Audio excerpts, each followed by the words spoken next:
once you feel that you are not afraid to fail, that makes you so much of a better leader. And I just want to pick up on something that Tanya said as well. Tanya was one of our superstar students at LaGuardia, so it's so wonderful to see her excelling in her career. But she mentioned customer service, and we try to focus on that as well throughout our curriculum. There's a saying in human resources is that we hire for customer service and we can train you for skills. So if you're concerned going through college or going through anything and thinking, boy, there's so much that I don't know, how to do that, that you can learn. But the inherent attitude of delivering great customer service is something that we look for and we can hone, as opposed to teaching you how to be an empathetic person. So if you have that hospitality gene in you, you're probably drawn to this industry, and that's what we love to see. Thank you, Leslie. I'm going to go back to Eric and just, I'm wondering to what extent, obviously there's a lot of bad that came with COVID, but what are some things that you've done with your teams? Are there any skills that you focused in on, or training that you really just like to make the focus of your staff so that they can deliver the best possible product? Is there something that stands up, above the rest? Yeah, I think actually Leslie really hit the nail on the head with what she responded with. And just to sort of piggyback on what she said, there's one saying I always say to my younger leaders, and that is, I can teach you to make a bed and I can teach you to make a chicken dinner, but I can't teach you to care, right? So you either have that sort of style in your personality or not. And that's what I think makes, sort of the younger professionals really excel in this field. But it's really customer service. I mean, I'm a customer service fanatic, right? The answer is yes. What is the question? Is always sort of been my philosophy. And more now than ever, we're all competing from a very small bucket of travelers, right? Almost non-existent travelers. So every sort of opportunity you get to have somebody stay at your hotel or go through your tour experience, or even, even choose to go to your school, right? Because schools are also competitive in nature too. You gotta find a way to grab onto that customer. And I sort of used the word before, memories. I always feel like every time you come in contact with a customer, you're creating a memory of that experience that they had, whether it was staying at your property, having a wonderful meal, having the best night's sleep, having the world's coolest tour, whatever it is. You've found a way to connect with them, and that's all comes through customer service. And there's 105,000 hotel rooms in New York City pre-COVID. It is a very competitive market out there, and it's very easy for customers to have choices, and choices are good. But how do you convince those customers to say, you know what, I'm going to this hotel, Hotel A or Hotel B, because of this reason? And 9 times out of 10, it's because of who's in the building, the personality of the people, how they execute, how they deliver, how they engage. Customers aren't loyal to brick and mortar; they're loyal to humans, and that service element. And Leslie also sort of made another sort of good point too, a reference about being empathetic. Listen, we're humans; we're all going to make mistakes. It's how do you recover, and how do you show that empathy, that you are so thankful to have that relationship with that customer, to have that loyalty with that customer. And hey, I'm sorry that we had sort of a miss in service or execution, but here's how we're going to do what we're going to do to sort of rectify it and win you back, right? People want to hear that. And then, not to take up everybody's time, but on the sort of the end sort of portion of that too is social media. Social media is a huge driver in our business today. And again, it all sort of falls back to customer service, right? If you deliver a great product, you do it consistently, you do it with a great sort of unique personality, people will translate that to social media, and that will obviously, generate more revenue and exposure for your business. In the hospitality industry, I don't want to speak for Tanya, but I'm sure she's probably in the same boat. We live and die by social media. Live and die. You send us a bad review, we want to talk to you about it. You send us a good review, we love you, we still want to talk to you about it. Like, so, how do you sort of also, balance that out, I would say. So. And one thing that I'll say thank you, Eric. In terms of the students that are in the session here, there's this concept of service recovery, which is really important within hospitality and tourism. And so when something does go wrong, and this is just building off of something that Eric said, when something goes wrong, that gives you that opportunity to do something great. It's that moment where, oh, wow, okay, so something wasn't great.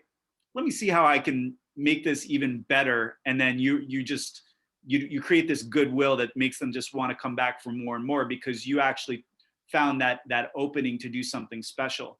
And I would say that, going back to skills for young people, if you have that skill, or you think you can develop that skill where you can anticipate the needs of other individuals and you can put that into a work environment, you are going to do very well within hospitality and tourism, because we need people like that pounce on that opportunity to make somebody's day. Tanya, can you talk about some of the ways that you have gone above and beyond to make sure that your clients have had an amazing experience? Well, the first thing that I definitely do is when any client comes into contact with me, the one thing I focus on is that first point of contact, right? That first initial contact, whether it's via email, whether it's via direct message, or whether it's, just any time that they contact me for the very first time, I give them a very welcoming response. So where just by the tone of my response, you're going to know that you're kind of dealing with a family style tourism company with endearment, or you're here to, kind of, nurture any type of vacation experience that they want. Like, just like our panelist said down here, Eric, where we just kind of are in the yes business, and we just kind of, if we can do it, if it's in our, capacity of making it happen, we're going to do it. That's awesome.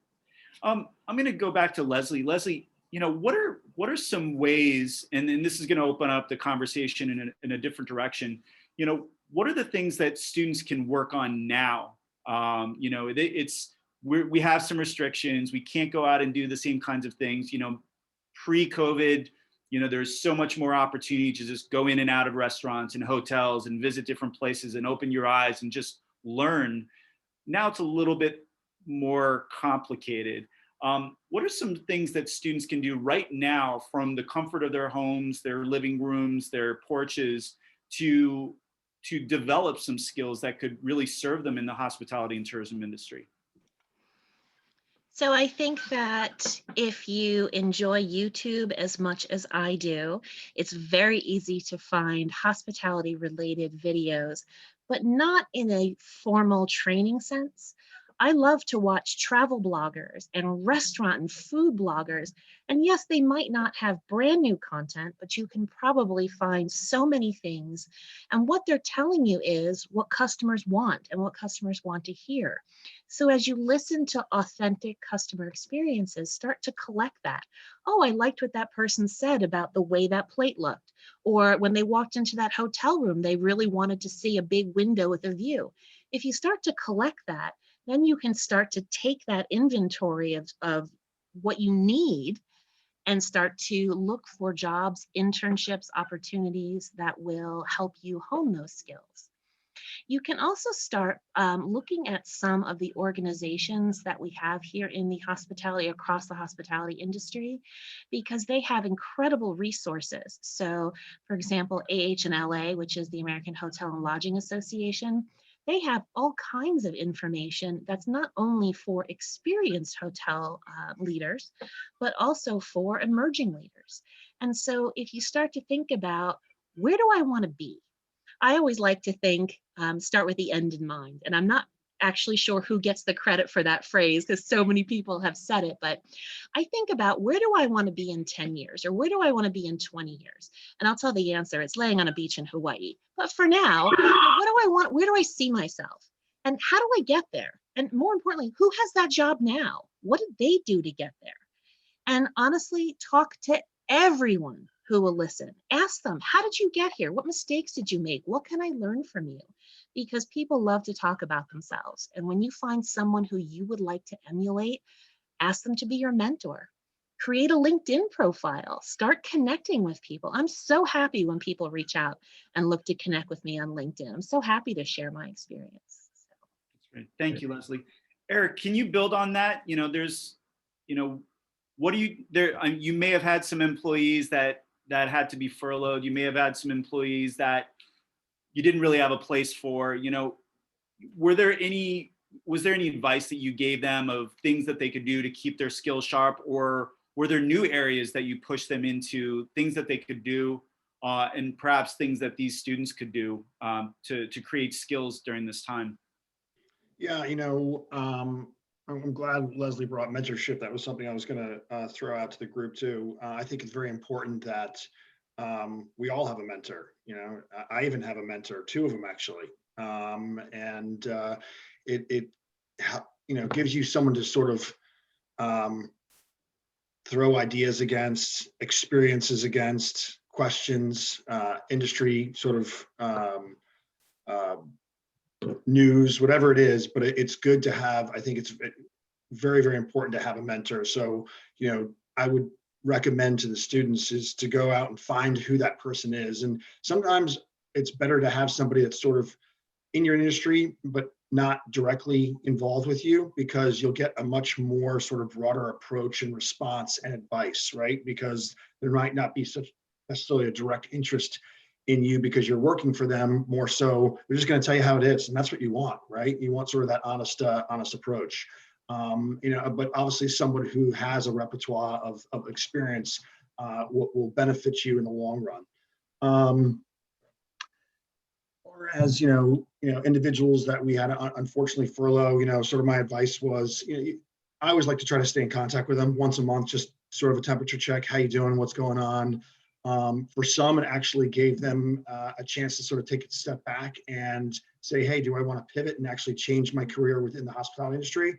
Maybe I've always been sort of a rooms generated person, and I've always worked at the front desk or housekeeping. And really, I always thought revenue management was such an interesting sort of field. And how do I go about, you know, learning more about that? So, you know, online courses, you know, the internet is such a powerful tool, especially when you're sitting at home, to find so many different sort of avenues of research available to everyone. So, you know, trying to find ways to keep yourself involved. You know, I even told a lot of folks, learn how to cook. Teach yourself how to cook, right? It sort of brings out creativity, and creativity is a very broad word. You can use creativity in anything you do. It sort of keeps you engaged in the field. It gets you to start researching things that are going on in the sort of F&B industry, which all ties back to hospitality anyway. So yeah, try to find things that are sort of unique and different that will sort of tie back to the field. That's great. And I'm going to send it to Tanya, and I'm going to see if there's any questions that come up in the chat specific to the panelists. But Tanya, what are there any skills or things that you wish you would have spent more time on before you jumped into a tourism business in Puerto Rico? Your microphone. We need your mic. Your mic's off, Tanya.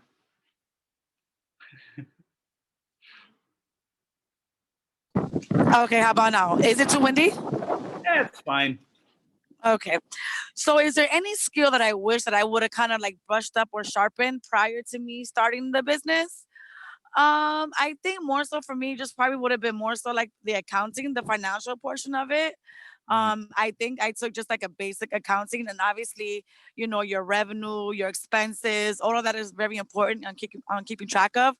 So me doing it by myself, I definitely seen that part, you know, falling behind. And thank God that I ended up into a relationship with someone that's so great at finances that completely took over my accounting. So now we're actually on top of all of that. But when it comes to like the service part of it, the creativity part of it, I definitely can say that that part was just like Dr. Skamaka said, it was just natural. That wasn't a skill that was given to me. I was kind of born with that customer service gene. So, and it kind of like shines on every tour I've ever given. So. Great. Thanks, Tanya. Real quickly, I just want to Yeah. show you guys, we just got to our next destination. So this is our beach called in Puerto Nuevo, Vega Alta, Puerto Rico. Wow. And it's the middle of February. Just rub it in, Tanya. Rub it in. Thank you. I'm gonna ask Eric this question because and I'm trying to remember, Leslie, did you actually study hospitality and tourism originally? I did. I went to the Penn State University. Okay. See, I'm the one that didn't, of the bunch. That's not uncommon, actually. Yeah, I've heard lots of stories of people saying, I went into college to major for finance or business or theater or something else. I got myself sort of a side job as a server, a bartender, a cook, or something. Somehow I got myself involved and I loved it. And I love we talked about earlier, sort of being able to connect with people and sort of, what I also love about hospitality is you're not sitting behind a desk all day too, right? You're sort of out and about and engaged, and a lot of people are attracted to that. And it's sort of one of those jobs that has a lot more, or careers, I should say, that has a lot more freedom to it, and a perspective. And so, yeah, I mean, I think that is one way that students and people in general sort of fall into this field. Right. And I think there is a difference. I mean, there is a question in there, and I'll answer it a little bit. There are a lot of programs around the country that you can go into that are specific to hospitality and tourism. Eric, I think you went to Delaware, if I remember correctly. Yes. Leslie, Penn State. Obviously, Tanya went to LaGuardia. There are a number of programs, and really what it's about is doing the research. Again, we have all this time. The internet is available. Look into the programs that are out there and connect with students that are in those programs or graduated. Going back to LinkedIn, you can see who graduated from where. And so if you're interested in a program, reach out to them. Now more than ever, people are more likely to respond and connect with you either through social media or through LinkedIn. So ask those questions. But I think more than anything, I think it's really important just to be curious. Be curious about the world of hospitality and tourism. If you like it, if you're interested in it, get curious. Go into a hotel, if you can, safely. Talk to the staff, ask questions. One of my favorite things to do, but I am of age also, is to sit at a bar in a restaurant and just talk to the staff. Talk to the bartender, talk to the manager, the assistant manager, talk to the servers, and talk shop, as I like to say. And you will learn so much information and the things that may not necessarily make it to the textbooks. So that's always kind of a good thing. Okay, we see there's another question. Within the field of tourism, do you also get to travel around and not just stay in one area? I'm gonna kick that to Eric, because I know you've traveled quite a bit within the field. If you want to give them a little bit of a snapshot. Well, I think there's travel, personal travel, but I'll sort of relate more to work travel. And if you can get yourself involved with a company that has sort of roots that are sort of expanded beyond just specific markets and have sort of a inventory of business models in several different locations, there's definitely those opportunities to pick up and move and try something else. So for example, I worked for Marriott for 20 years prior to where I am now. And I worked for Marriott in New York City in multiple locations. I went out and opened hotels for them in LA, worked for them in Newport Beach, back in LA again, Nashville. So, every time an opportunity was afforded to me, I said, hey, why not? Let's go see a different part of the country, meet new people, and try a new brand or whatever it was. And yeah, those opportunities are definitely out there. I always tell people, take advantage of them. Yeah, and I'll jump in with my own little bit of experience in tourism. The ability to plan trips really can allow you to go to different places with clients. I do a lot of work in West Africa, and because of that connection, I will spend a lot of time there in normal conditions. And so you really can carve out a little niche of work for yourself and build travel into your everyday lifestyle, and not just necessarily working in different places, but making the travel part of what you do. As a as a hospitality and tourism professor, I had the best excuse in the world, right, Leslie? You know, I'm a tourism professor. I have to travel. You know, so that's a really good situation to be in. Trying to think if there are any other. Rabir, you asked a question about finding opportunities to get involved in tourism. You know, you're in one of the best places in the world for tourism. New York City is the #1, as far as I'm concerned, the #1 hospitality city in the world, because we have everything. And not only are we a very, very popular destination, but we have some of the best restaurants in the world, some of the best hotels in the world, very well-known monuments and attractions. And that's why we get so much business and so many visitors. So you do have an opportunity to work with different agencies and to learn about how to work within that tourism field. You know, whether it's a tour company, whether it's working with you know, New York and Co. and other entities that are their business is bringing people in. You really just have to look, and I would definitely encourage you to look at the resources that we provide through travelunity.org, because that's what we're about. We're trying, you know, every day to expose, you know, students to the world of travel and tourism. So if you're interested, check it out. All right, let's see if there are any other questions here. Leslie, did you want to add something, please? Yeah, I just, how I find ways of fulfillment is through volunteering. And so that can start right at home. Any kind of community service that you might have to do for high school can start as potentially building your network and looking for hospitality opportunities. But what I like to do is I do a lot of research and work in Hawaiian culture. And so I find opportunities that I can go to Hawaii to help either them reclaim their culture, reclaim their land. So one thing I did was I went to Ko'olave, which is an uninhabited Hawaiian island that used to be target practice in World War II, and helped restore the land.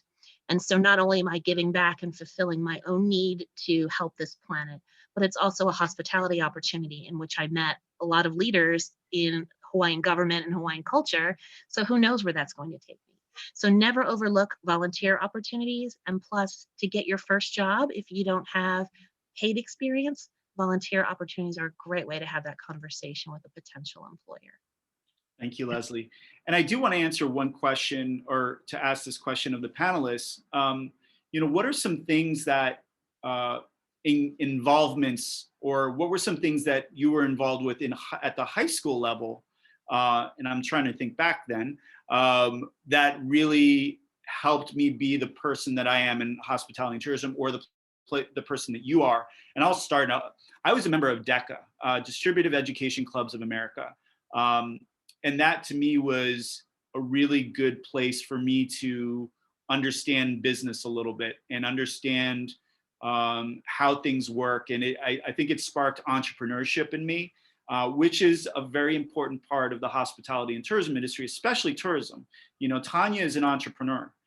She had to build her business from scratch. And she took skills that she had, and the love and passion that she had for tourism in Puerto Rico, and turned into something beautiful. How about you, Leslie? Was there anything in high school that you got involved with that paved the way for you? Two things. So in school, I took every language I could. I went to high school in Hunterdon County in New Jersey, and we had a lot of languages at the time. And so I took Latin, German, Chinese, and I did not take French. I learned it on my own because I eventually went to culinary school in France. But that was what I did on campus, is I learned as many languages as I could. And every time a language professor would say something about culture, I'm like, okay, got to learn how to do that. Got to learn how to cook. Got to learn this. And then off campus, I actually looked for a job that could start my interest in hospitality. My very first job at 16 was working in a bakery. And so I learned that avenue and got to practice writing on cakes and all kinds of fun stuff. So there are things that you can do both on and off campus that not only are for your personal enjoyment, but again, can twist into this amazing career path. That's great. Eric, how about you? What were you involved with in high school? Oh, I definitely didn't take 67 languages like Leslie. I took one. I took French. You know, again, like Leslie, I got myself involved in job opportunities very young. Age of 15, I actually started working at Burger King. And it was really there that I loved connecting with people and working with people. And I sort of loved the industry. And that's where I said, okay, this is what I want to do. I want to major in hospitality. But I always sort of kept myself, as I sort of grew my career as a high school student, in exposed to different sort of hospitality sort of situations or environments, whether it was parking cars, washing dishes, being a busboy, being a server, also I could just sort of learn all facets of the business. So one day when I sort of grew up, I could say, oh, I've done that before. I know what it's like. I appreciate the value of what you're going through. And there are some great things that you can learn from being in sort of those different environments, because they're not all sexy jobs, right? And but they're very key and critical to our business in many ways. So yeah, stay involved and try to keep yourself working in some sort of hospitality environment.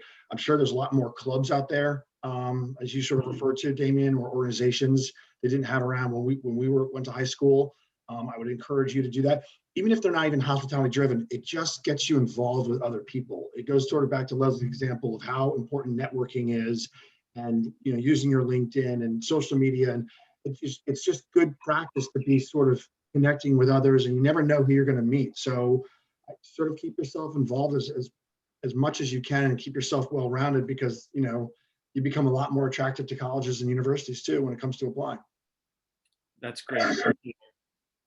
Tanya, how about you? High school, what were you involved with? High school, nothing that had to do with hospitality and tourism, that's for sure. I was a super late bloomer when it came to like finding my passion. Actually, right after school, I went to cosmetology school because that's where I wanted to be a hairdresser and then sometime in the beauty industry.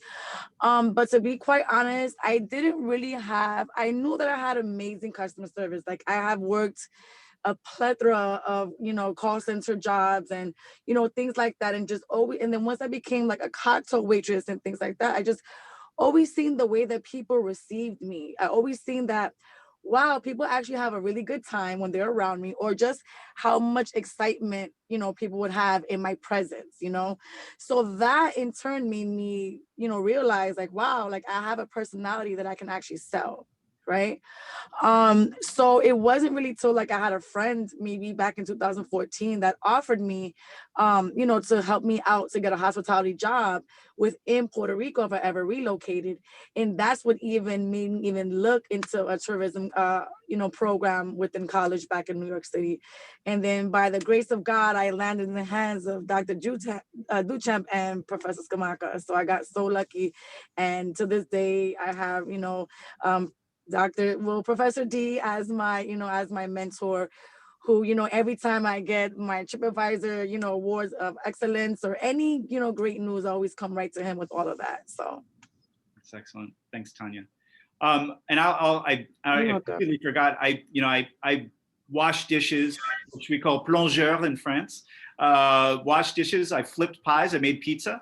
But actually, one not directly. Doesn't sound like hospitality, but I was on staff at a youth center in my hometown, and I didn't realize how useful those skills were until much later from an event planning perspective, because we would put on concerts and we would put on events and gatherings for the local youth, and those skills carried forward into my event planning and doing major concerts many years later. So I would say for high school students, and this goes back to what Eric was saying, any organization can be a good way to get some experience, be around people, develop your social skills, and then that builds upon other skills so that you can do something maybe a little bit bigger down the road.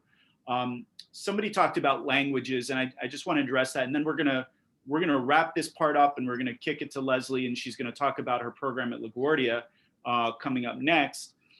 Languages, I'm very lucky. I was born in another country. I was born in France, so I grew up speaking French, but also English and back and forth, and which is great most of the time. But if you have even the hint of any language now, a second language other than English, don't lose it. Don't let it go. Practice with grandma, practice with grandpa, practice with the person at the local bodega. Doesn't matter. Practice, because languages are key, especially in the hospitality and tourism world, because you're dealing with people that are coming from everywhere. And one little tip that I'll give, a little pro tip, change the language if you're watching Netflix or Hulu or whatever else, and turn it to a different language and see if you can follow along. It actually works really well with movies that you've already seen, because you already know what they're saying in English. So if you see the subtitles in another language, French, Spanish, Mandarin, etc., then you can kind of figure things out. And then there's all these great things that are out there. Somebody mentioned Duolingo. We have the technology, but you're also in New York City. We have every language you can think of. So keep that in mind. All right. Any last things that the three of you want to say? I know Leslie's got her own little section coming up, but Eric, any last bits of advice you'd like to give the young people in the room? Follow your passion, follow your dreams. Obviously you're here and participating for a reason, because you have, a desire to be in this field in one facet or another. Continue to find ways to find mentors, connect with people, get yourself as much exposure as you can. And good luck. All right. Tanya? Yeah, so for me, I would definitely say, just understand that like hard work and your work ethic is going to take you the furthest as you put in yourself. So the more work that you put in, the further that you will go. The consistency, and let me tell you, the first few years, you're gonna beat yourself up. But that's because the success down the road is waiting for you to relax and enjoy the fruits of your labor.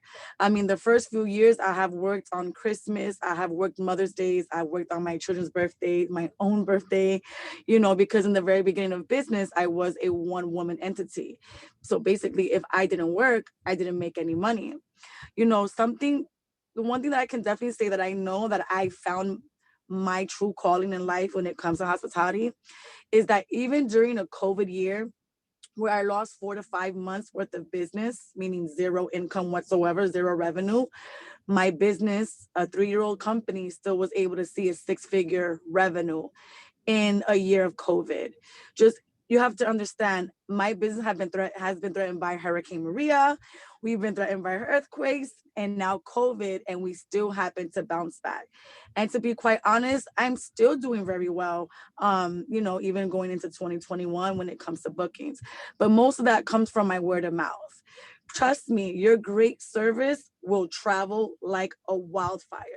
People will speak highly of you because one thing that they will always remember is how they were treated, especially when they spent their money. Thank you, Tanya. And before I give it to Leslie, and we're gonna go back into the presentation slide, I want you to all rewind what you just heard. 6 figures. Her job is to hang out on beaches and take care of people and go on boats.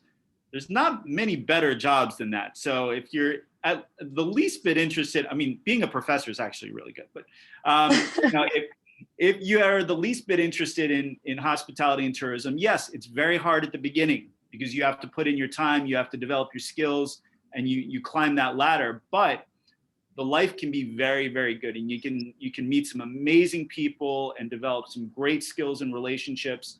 And certainly, Zanaya is talking about being a filmmaker. We need those in tourism as well, in hospitality, film, photo. I mean, it's very, very important. Okay.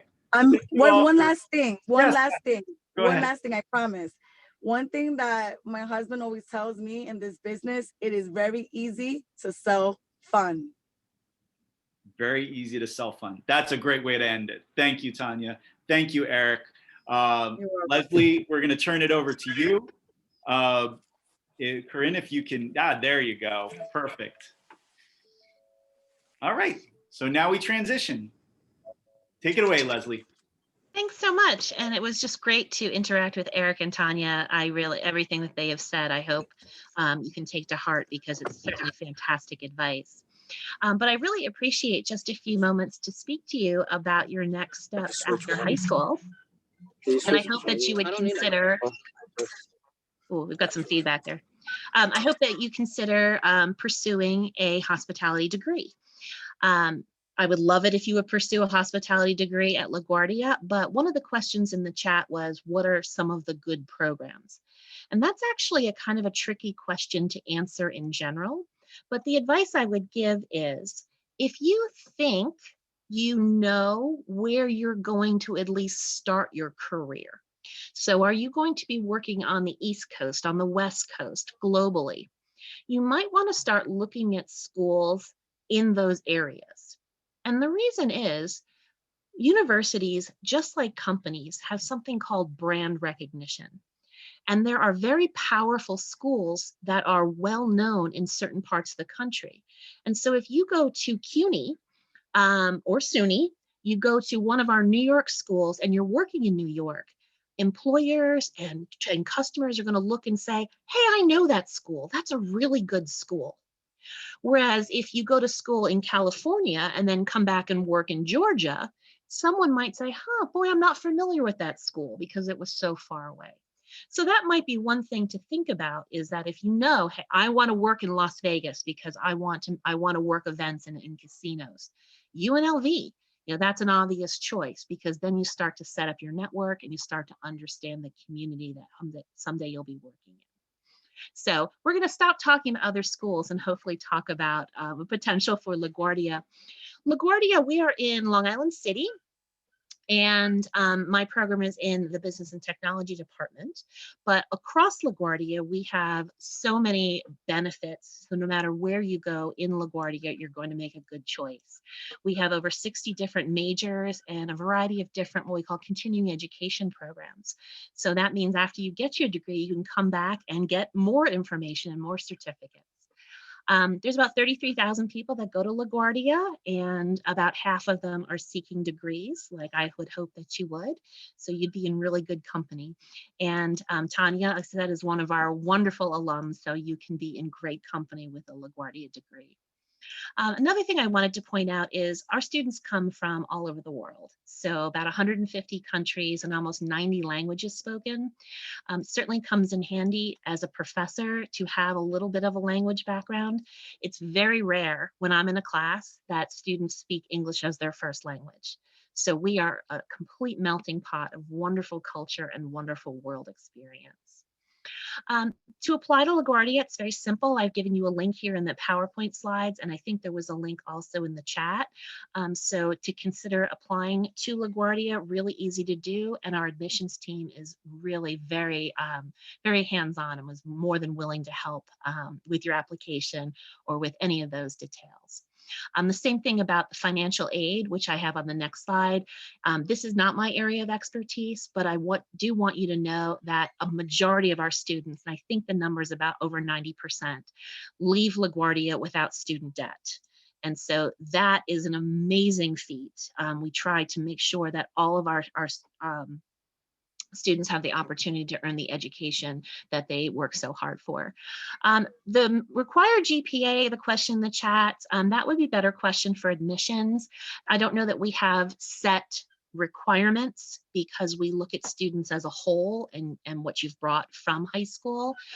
So certainly if your advisors or if you want me to find that number out for you, I absolutely can. But I would apply regardless. Again, I mentioned our hospitality program is under the Business and Technology Department.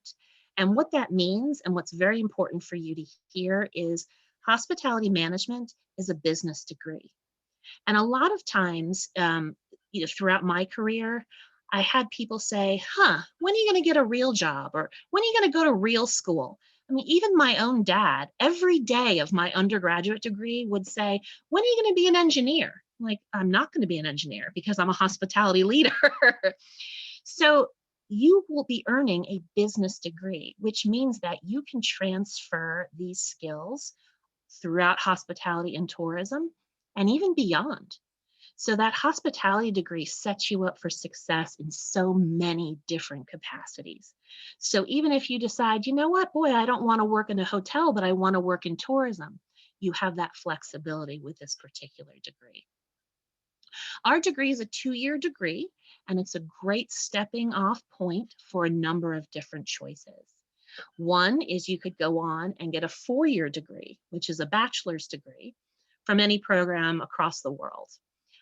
Right within our CUNY system, you could go from LaGuardia to City Tech, but we've also had students go all over the world to continue their education. If that's not for you, if the 2-year degree is something that you say, boy, you know, that's really what I want to do, you can stop there and go right back out into the hospitality industry. And the associate's degree, which is what which you earn at LaGuardia, it's called an applied associate, or an associate of applied science, the AAS. It is for you to earn your income earnings just exponentially go up. So it goes even higher with a master's degree and a graduate degree, but a great place to start is with that associate's degree. So it's already going to put you above someone who might not have a degree at all. So great ways to project you into that management structure and start earning even more money at a young age. Right here, I have a couple of the courses that we offer in our program. So you can see that we're pretty well-rounded. We start off with an introduction, but you'll also learn hospitality technology and marketing. We do have an accounting class that Tanya mentioned she wished she took a few more of, so great lesson learned there. But lodging operations, meetings and events, customer service, human resources. And so the pride of our program is everyone is required to do an internship, which means we set you up for success with a company in New York City or even globally if you want, hopefully when things return to quote normal. So you have some work experience under your belt before you leave LaGuardia. On the next slide, just a little bit more about our careers. Sometimes you wonder, what can I do in hospitality? And Eric and Tanya and Damien had some fantastic ideas. But there is so much that you can do in hospitality and so much that you might not ever have thought of. And so I always try to tell my students, just think of anything you want to do. You can relate it to hospitality. So Damien mentioned that he set up concerts and event and live entertainment events. That's part of meeting and event management. That's part of hospitality. When I was your age, so long ago, if anybody would have told me that I could be a salesperson and sell a destination, what would I be doing in New York? I would have been working for the Hawaii Tourism Authority back when I was 20. Boy, I didn't know that was a job. Nobody told me that was a job. And so there are so many different ways that you can blend your passions and lucrative careers into an amazing opportunity for whatever you want to do. The other thing I want to mention too is in hospitality, you know, a lot of times we judge success in general about how rich somebody is. Boy, how much money do they make? But in hospitality, there's opportunities to make all the money you need, but it's also something else. You go home at night after working a long day and helping people, and you feel fulfilled. And to me, that's the best way to go to sleep at night, knowing that I made someone's dinner, I made someone's travel, there's someone's stay in their hotel. I made it just a little bit better. And Damien said in the chat, quality of life. Absolutely. So I think somebody else asked in the chat about, is it really as great as it seems? Yeah, it really is. Is it hard? Of course it is. Anything worth having is going to be a challenge. But this is the industry that if you're drawn to it, it'll never leave your blood. It'll never leave you. So there are so many different opportunities that you can work in. And on the next slide, I show just a couple of not only our four-year partners, but also our industry partners. So as I mentioned, leaving LaGuardia with an associate's degree, you can go on anywhere, Cornell, Penn State, anywhere. And also you can work anywhere. So right now we have students working for JetBlue and the Hyatt Times Square, working for the Long Island City Partnership. The question in the chat about how much do you get paid, it really depends on not only your location in the world, but also your job opportunity. And so if, you know, I've had students start out at $60,000 in the restaurant business. We've had students start out at $35,000. So it really depends specifically on what you're looking to do, but very, very wide range of starting salaries. And of course, it goes up from there. Even abroad, yes, you can do things abroad. So there are programs, study abroad programs that you can get your feet wet, but also a lot of colleges can help you get to start to work abroad. If you have contacts and family already in places around the world, there's also things that you can do there. So lots of different opportunities.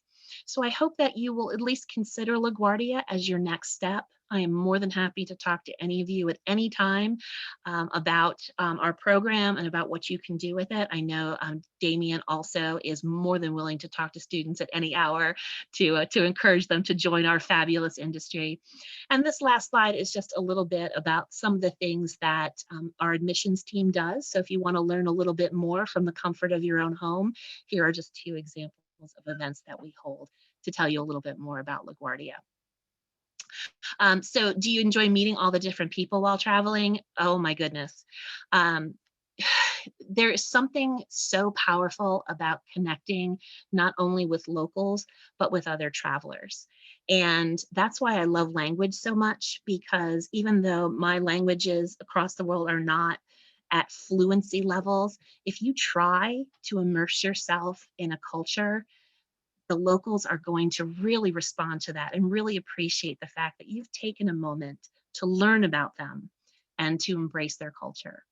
When I went to Dubai with my family, I had my children study some the cultural tips and things so that we would be very aware travelers. And my youngest had found a little piece of information about how in their culture, it's rude to see the bottoms of your feet. And we were going to go to a huge water park in Dubai. And so my son was very concerned that he would be tubing and he would show the bottom of his feet. And I just thought, wow, this is my youngest child learning about somebody else's culture and asking questions about whether or not they would offend someone or how could they make the world a better place. So yes, you get to travel. As Damien said, it's part of our job. We've got to travel. But the best thing is to absolutely be there for when someone has that moment that they remember. That I think it was Eric that said, we make memories, and that's what we do. So thanks so much. I look forward to seeing all of your careers grow. And remember that we're poor professors, and when you were all running hotels across the world, we like to stay for free. Just kidding. I'm not kidding. I will say that one of the things, and actually, I don't know if Tanya remembers this, but early on in my career, I used to teach my students how to In 1 mile, turn right onto how to introduce themselves as colleagues when they would go to hotels and restaurants, and to request professional courtesy at times. And but as a professor, we get it even better because there's not a lot of us around that are hospitality and tourism professors, and so we're like a weird, special thing. So you get a lot of dessert plates and complimentary drinks, and it's really great. So I want to build off a couple of things that my colleague just said, and to answer a little bit of the question that's been asked a few different ways. Within the industry, you can travel all over the world and work because it's the biggest industry in the world. So if you know how to be a server, you can be a server anywhere. If you know how to work in a hotel, you can work in a hotel anywhere. Having the languages is helpful, but if you have skills will travel, and you don't also have to be in just one lane. If you have skills in the restaurant industry, you can transition that into hotel. And if you have hotel, you can transition into cruise. And if you have experience in cruise, you can transition into event planning. You can really be multifaceted. And what I would encourage everyone is to find new skills and not be afraid to try new things and to try different projects, because that's where you're going to learn different things. Be a MacGyver. Don't be a one-trick pony. Be somebody who can figure things out and do a lot of different things, because that's going to make you more valuable within an organization. Yeah, ace of all trades, like you said, Joshua. So there's a lot out there. And again, you're in the #1 hospitality city in the world, in New York City. So you have access. reach out to these people. And granted, COVID makes it a little bit more complicated. Mile, turn left onto Highway 137. Certainly pick up skills here and there and talk to people and make plans to, to meet up when things get better, have coffee, pick up those mentors as Eric was talking about. Other questions that you might have, shipping industry. Yes, absolutely. I mean, we're in hospitality and tourism, we're into everything. I mean, there's a hospitality and tourism aspect to everything. I work with farmers to develop agro-tourism, where they invite clients and guests to come in and work the farm. These people will pay the farmers money to work their farm. It sounds ludicrous, but it works. Yeah, and healthcare. Oh, thank you, Ronnie. There's a very close tie between healthcare and hospitality. In fact, a lot of healthcare companies will steal people from the hotel industry because they run lodging. They have guests that are in beds and they need to take care of them.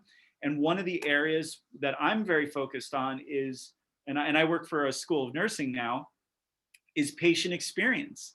So if all those skills, you could get a hospitality degree and go right into working for a healthcare unit and work within their patient experience area. It's very, very important. Sports management, you guys are doing great.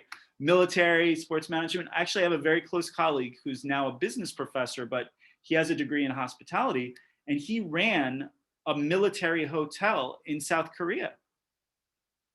So this is very, very real. Sports management, a lot of my students have graduated and gone on to work at Madison Square Garden, to work at Barclays, to work in all these arenas, because they have to take care of guests. So it's very, very real. How many hours do you work in these different jobs? Well, early on, you'll work a lot more than you probably want, but you'll also learn a lot. And you can do part-time, and there are some companies where you can even get benefits with part-time work. So you really have to look around, but the better your skills, the better the job situation might be that you're gonna get. And there's a lot of good information that Leslie's putting in there. Salaries range all over the place. Tour guides, you can make $100 an hour, which is not weird. It's pretty normal, unless you're working for somebody else. But if you're working for yourself and you can build up some guests, following you through Instagram and such, you can develop a pretty good business around that. Damien, I just wanted to interrupt with a job opportunity. So once the tourism and hospitality industry reopens, and everyone is waiting to travel. So don't worry about COVID. COVID is in the past. We're getting ready for the future. One thing my husband does on the side is he works for airlines. So he's worked for Delta for quite a few years, and now here at a very small airport in Pennsylvania. And so the benefits to being an airline employee are free travel. And so we have been able to travel the world at a very reasonable price. And that's right now he's working 12 hours a week. So when we talk about the range of hours, you could have a career, you could have a side hustle, and the side hustle could be in airlines. So that's what funds our travel habits. Absolutely. Awesome.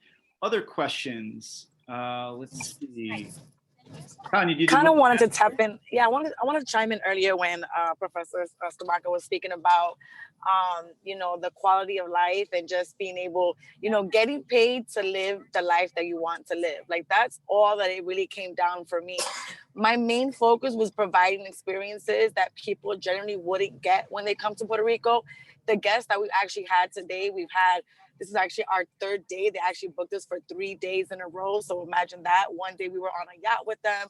Yesterday we were on a food tour with them, tasting all the great food of Puerto Rico. And today we were more of a sightseeing nature tour with them. So with every day that we took them out, it was just, oh my goodness, you cannot find this on Google. You cannot find these destinations if you look.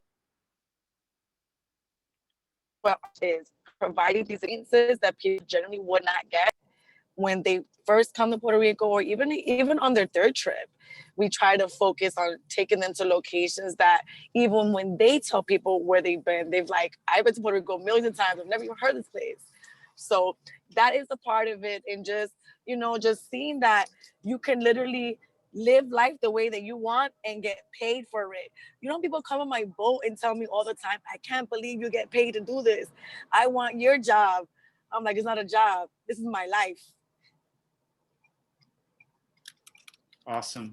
Any other questions? Well, actually, there's a question from Nicole. Is entertainment involved in the hospitality industry? Absolutely. One of the jobs that I had was to put on major concerts. And you're dealing with guests, you're dealing with, anticipating the needs of different individuals. I put on comedy shows. This is all very much part of the hospitality industry. And, if you think about resorts, I mean, they're entertaining. They're constantly entertaining. Cruise ships, they're constantly entertaining. Eric, did you want to add something in? See you again. No, I think you hit the nail on the head. I mean, there's just so many different facets of our business when it comes to event planning and event management. And, like you said, whether it's cruise ships or it's, concerts or shows or social events or catering, there's just so many opportunities out there. Yeah. And especially in the hotel business, where very often those conferences, conventions, those big meetings, they take place in hotels. Hotels are very often built to have meeting space so that they can bring in people for entertainment purposes. And most hotels, with those kinds of facilities, well, if they have those kinds of facilities, they usually have one or more people internal that work with event planners, that work with food and beverage, that work with different aspects to put on those major events. Yes. And a lot of those hotels are really built to be destinations, right? So it's not only just to have a great meeting and event and connect with, people in your industry, but also have enjoy sort of the amenities and features of the hotel, the resort. Right. One of the side hustles that I have as a volunteer is to put on conferences, and we're always very aware of the facilities and what we can do within those facilities.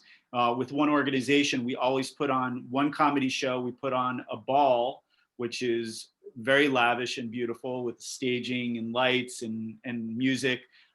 We put on a step show. And so entertainment is a very big part of it, but we look to the hotels to have those facilities, and we work very closely with them to make sure that our members, our guests, have an amazing experience. So that is a big part of it. Do you need a college degree? You don't need a college degree. This is what I will say about this. And then we're going to move on and give the final words to Ronnie Weiss, who's the Executive Director for Travel Unity, and then our colleagues with NYC Department of Education. But I will say that, yes, you can work in the hospitality and tourism industry without getting a degree. But one of the things that we do within education, within hospitality and tourism, which I think is a little bit different, is we give the foundation, and we give the theory, and we give we learn from the case studies, and we teach young people, we teach people of all ages how to think differently about the industry and how to approach things with maybe a little bit different perspective. And that is an advantage. And on the flip side, there are a number of bigger companies that do provide a whole lot of better quality of life that won't hire you without the college degree. And so that is also a consideration. But I'm very proud of the students that have come through my programs that I've been involved with. I'm very proud of Tanya, obviously, in terms of what she's been able to do. And I am of the belief that without the college experience, some students wouldn't get to where they would have been able to. It's one of those things that really helps them along. It's an experience just like any other. So, and I do have a graduate that works for JetBlue. Actually, no, she left JetBlue. Now she's with Lufthansa. So it's amazing how far you can go. All right. Thank you once again to our awesome panelists. Thank you for having a little bit of a fun reunion, Tanya, Leslie. It's just kind of neat the way that this came together. But I'd like to hand it over to Ronnie to talk a little bit more about Travel Unity and the opportunity for young people with regards to Yak, for instance.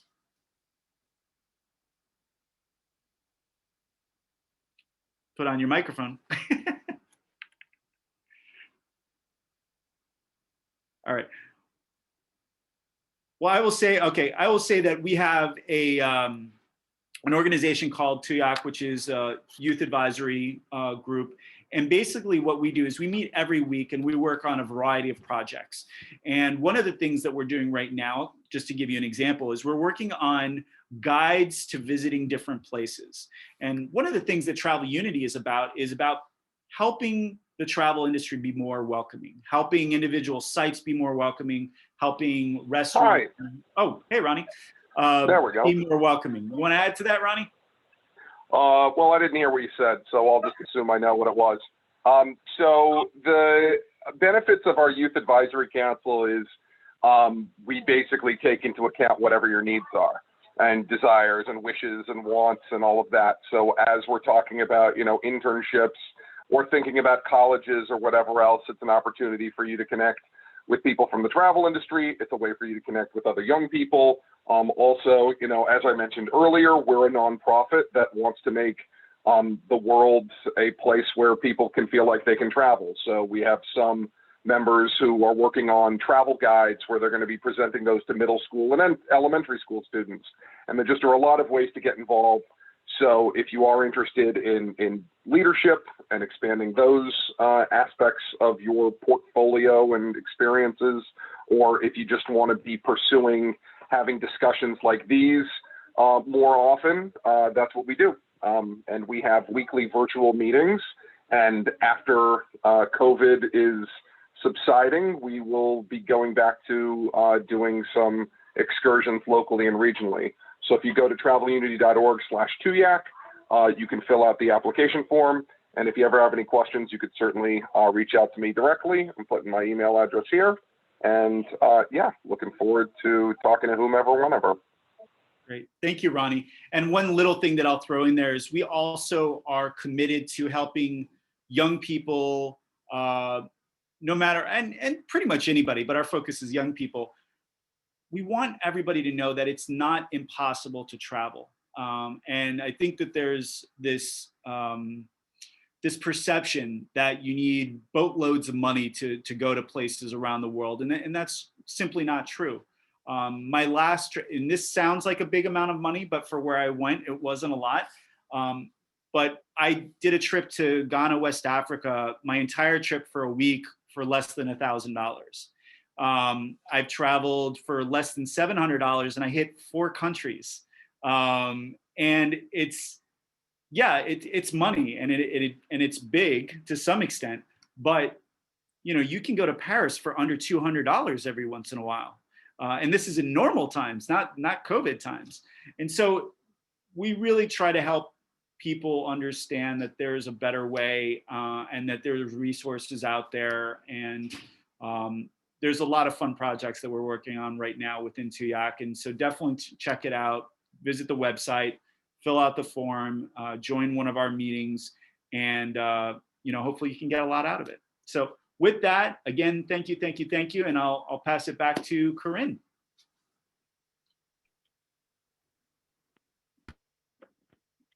Thank you, Damien. Thank you to all our panelists today. It was an absolute pleasure to hear from you. I'm sure the students today really appreciated hearing all the tips, especially the high school ones, first job opportunities and experiences. Thank you again. If everybody could just please fill out our survey and attendance. I've dropped the link one more time into the chat. We'd really love to hear from you. We want to know about what you enjoyed about today's panel, if you have more questions. And please do check out Travel Unity's site. We've worked with them very closely with our CPE programs. They're wonderful partners. They've worked with several New York City high schools. They're very familiar with working with high school students. So please do check them out. Thank you again, Damien. Thank you, Ronnie. Thank you, all our panelists. We really enjoyed that. Thanks so much. Bye, everyone. Thanks for joining.